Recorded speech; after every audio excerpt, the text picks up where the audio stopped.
Depuis les années 90, la Chine a mis en place et poursuivi son plan stratégique en 3 étapes en vue de réaliser son projet spatial habité.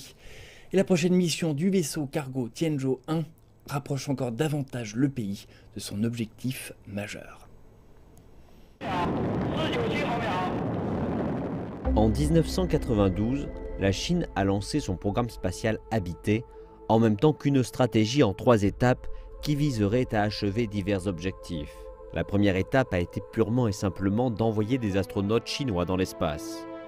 De là, ils conduiraient des vols spatiaux et de nombreuses missions et reviendraient sur Terre en sécurité. Et c'est ce qu'ont accompli les missions Shenzhou 5 et 6, réussissant avec succès cette première phase.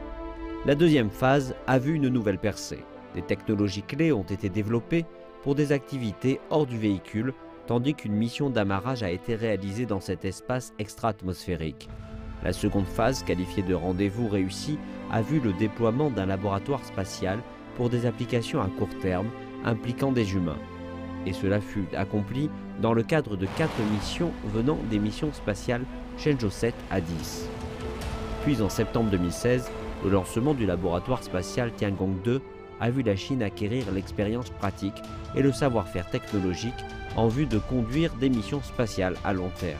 Cependant, des défis demeurent. Réapprovisionner et apporter du carburant au laboratoire spatial sont encore des tâches qui ont besoin d'être peaufinées. Le prochain lancement du vaisseau cargo Tianzhou 1 marquera le début de la mission finale de la seconde phase du programme spatial habité de la Chine.